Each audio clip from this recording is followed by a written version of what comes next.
Kita ke informasi lain pemirsa, konser band digelar di Stadion Karangbirahi, Brebes, Jawa Tengah menjadi sorotan. Penonton konser sejumlah guru diduga membeli tiket konser menggunakan dana bantuan operasional sekolah atau dana BOS.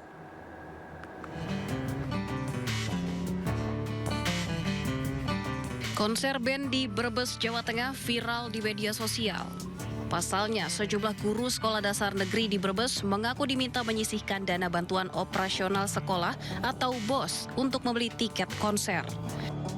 Instruksi membeli tiket didapat dari grup kelompok kerja kepala sekolah Kecamatan Wanasari. Bahkan, kwitansi pembelian yang diduga menggunakan dana BOS beredar di media sosial. Usai viral, sekolah-sekolah tersebut akhirnya mengembalikan dana BOS yang sebelumnya digunakan untuk membeli tiket konser. Kepala Dinas Pendidikan Pemuda dan Olahraga Brebes mengecam tindakan sekolah bila masih menggunakan dana BOS tidak sesuai peruntukannya. Terkait dengan pembelian tiket itu bukan sebuah kepaksaan atau dipaksa gitu lah. Kita tidak memaksa untuk beli tiket itu. Dan saya sampaikan juga kalau membeli tiket itu harus dari anggaran pribadi bersifat personel. Jangan menggunakan anggaran kelembagaan sekolah atau bahkan BOS kata itu. Dalam waktu dekat, Dindikpora Brebes juga berencana mengumpulkan seluruh kepala sekolah SD maupun SMP di Brebes untuk mengusut kasus ini. Dari Brebes, Jawa Tengah, Yunibar, iNews melaporkan.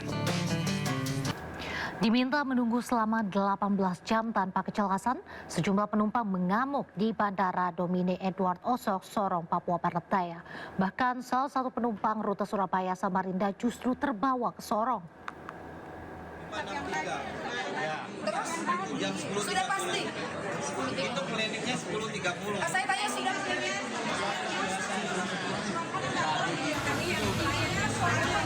Adu mulut terjadi antara penumpang dengan pihak maskapai. Lantaran penumpang harus menunggu selama 18 jam di Bandara Domi Edward Osok, Sorong. Meski telah menunggu berjam-jam, mereka tetap tidak mendapat kepastian kapan akan berangkat.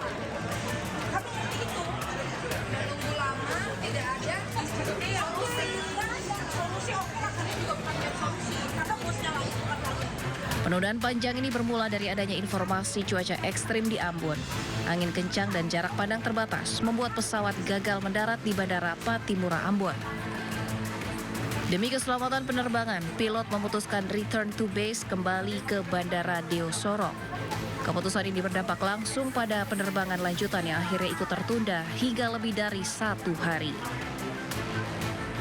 Namun persoalan tidak berhenti di situ. Seorang penumpang rute Surabaya Samarinda mengaku ikut terbawa ke Sorong dan diminta untuk membeli tiket baru. Hingga kini pihak maskapai belum bersedia memberikan keterangan resmi. Mas, nggak mau kasih keterangan? Nggak mau Pak, masih ada di atas saya. Iya. Para penumpang berharap maskapai bersikap lebih transparan, memberikan informasi yang jelas, serta memenuhi hak-hak penumpang sesuai ketentuan penerbangan yang berlaku. Dari Kota Sorong, Papua Barat Daya, Chandri Suripati, iNews melaporkan. Razia minuman keras digelar petugas gabungan di sejumlah warung jamu di wilayah Tenjo, Kabupaten Bogor, Jawa Barat. 200 botol miras berbagai merek disita dari warung berkedok menjual jamu tradisional. Coba lihat. Mana? Berapa? Memang mau Bang. Coba lihat. Mau apa? Kita lagi patroli aja. Berapa Pak? Di sini aja. Udah dari sini aja dia. Petugas gabungan Polri, Satpol PP, dan Karang Taruna Kabupaten Bogor melakukan razia miras di sejumlah toko berkedok warung jamu. Petugas menyita 200 botol minuman keras berbagai merek. Petugas kepolisian juga menyisir ke sejumlah warung jamu dan membubarkan remaja yang nongkrong di pinggir jalan, serta menggeledah sejumlah kendaraan bermotor. Kepala Unit Patroli Dedi Marantika menuturkan melakukan razia warung miras yang berkedok warung jamu. Yang melaksanakan giat KRYD biasa melaksanakan giat patroli gabungan rutin setiap malam minggu.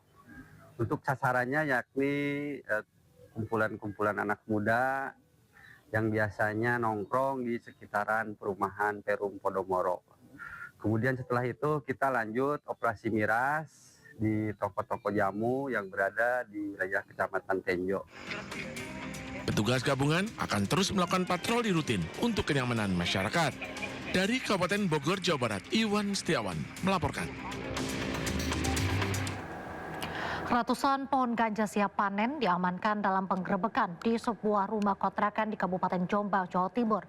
Sementara itu, Bareskrim Polri membongkar sebuah laboratorium gelap pembuatan narkotika jenis vape di Medan, Sumatera Utara. Sejumlah pelaku ditangkap termasuk jaringan internasional dan langsung dibawa ke Jakarta.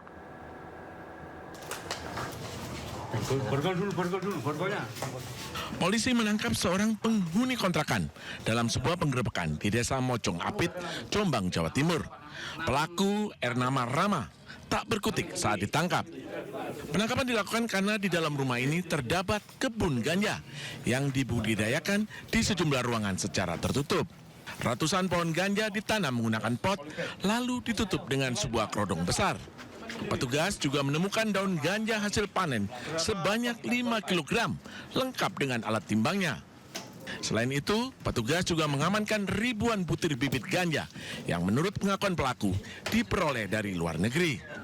Ratusan pohon ganja tersebut kemudian dievakuasi oleh petugas dibawa ke Mapolres Jombang untuk diproses lebih lanjut.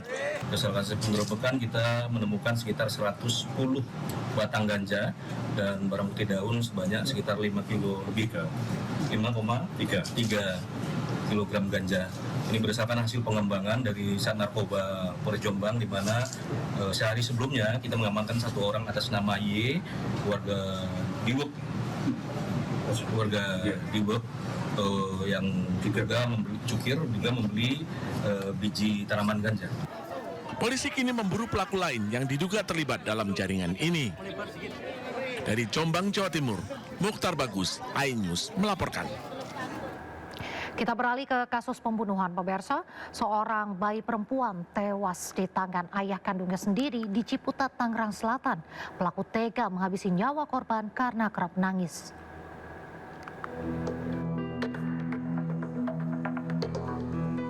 Warga Jalan Betawi, Ciputat, Tangerang Selatan, Banten dihebohkan dengan kabar meninggalnya seorang bayi perempuan berusia 6 bulan yang diduga tewas di tangan ayah kandungnya sendiri. Korban diduga sempat dibanting oleh pelaku, dan setelah kejadian pelaku menghubungi ibu korban dan menyampaikan bahwa sang anak jatuh akibat terpeleset. Korban dibawa ke Rumah Sakit Sari Asih Jombang, namun naas nyawanya tak tertolong. Dari hasil olah tempat kejadian perkara, polisi menemukan luka pada bagian kepala hingga tubuh. Ada lukanya tuh Pak, ada luka tahu gigitan. Dengar-dengar desas-desus sih, katanya ada yang dibilang dilemparin begitu, ada yang bilang dibanting. Kini pelaku sudah diamankan di Polsek Ciputat guna proses penyelidikan lebih lanjut. Dugaan sementara pelaku tega menghabisi nyawa anaknya karena kesal korban terus menangis. Dari Tangerang Selatan, Banten, Nunung Purnomo, iNews melaporkan. Viral di media sosial, seorang pria menganiaya kekasihnya di sebuah salon di Palembang. Pelaku kesal karena tidak diberi uang oleh korban.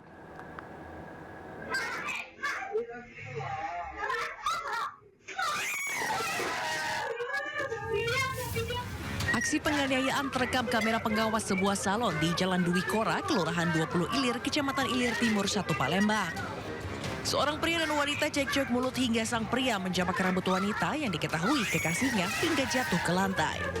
Rekan korban yang mengetahui kejadian sempat melerai dan meneriaki pelaku. Buntut viralnya video, aparat Reskrim Polsek Ilir Timur pun menangkap pelaku saat hendak pulang bekerja. Dari hasil pemeriksaan, pelaku mengaku dibakar emosi menganiaya korban.